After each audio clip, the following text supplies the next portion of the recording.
عنوانها بين قوسين زمرا زمرا. ما هذه القصة؟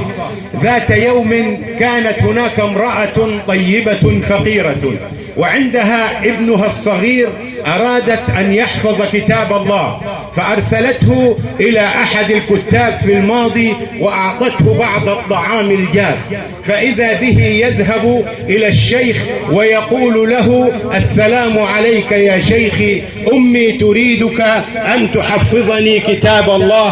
قال له: يا بني، لقد تأخرت في الحضور، إذا أردت أن تحضر فاشتري لك مقعدا، لأن المقاعد المجانية قد انتهى دورها. فإذا به يقول له: أنا فقير ولا أملك مالا، فيعود حزينا إلى أمه، وفي الطريق ينام تحت شجرة بعد أن تناول وجبته الجافة، فإذا به يرى رسول الله صلى الله عليه وسلم يجيئه في المنام ويقول له: يا بني، قم إلى الشيخ وقل له إن الرسول صلى الله عليه وسلم، إن محمدا يبلغك السلام ويقول لك: حفظني كتاب الله. قال له: أهل يصدقني حينما أذهب إليه وأقول له رسول الله؟ قال: نعم. قال: ما الأمارة يا رسول الله؟ يتبسم النبي صلى الله عليه وسلم ويقول له: قل له زمرا زمرا. فإذا بهذا الغلام يعود إلى الشيخ ويقول له: إنني أريدك أن تحفظني كتاب الله. يقول له: يا بني، ألم أخبرك قبل ذلك بأنه ليس لك مكان في هذا المكتب؟ قال: ولكن رسول الله صلى الله عليه وسلم قال لي اذهب للشيخ. قال: ما الأمارة؟ قال: قل له زمرا زمرا. فإذا به يسأله: ما معنى زمرا زمرا؟ قال له: لأنني ذات يوم حلمت أنني أسأل رسول الله صلى الله عليه وسلم وأقول له: يا رسول الله، كيف يدخل أهل الجنة الجنة؟ قال: إنما يدخلون زمرا زمرا. ونصلي على النبي صلى الله عليه وسلم قبل قصيدتي التي سأقترح معكم أن يكون حفل أهل مبادرة الخير بعنوان أو عنوانه عصافير الغنة.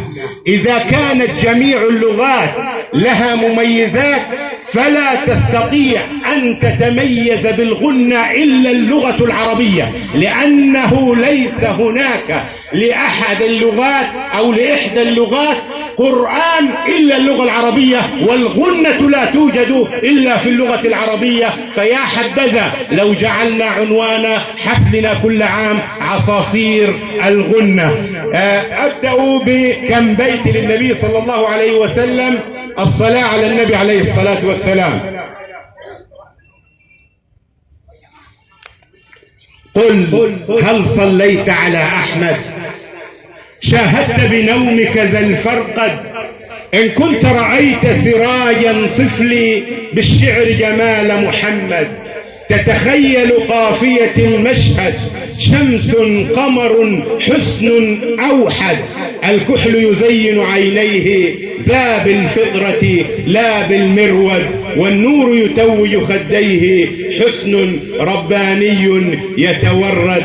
أما قصيدتي التي أقول فيها: أتقن يا عصفور الغنة. هل ترجو العيش بلا دكنة؟ هل ترجو العيش بلا دكنة؟ تشرب من أنهار الفطنة، أو تهوى الفرض مع السنة، أو تهوى الفرض مع السنة، تشتاق عصافير الجنة.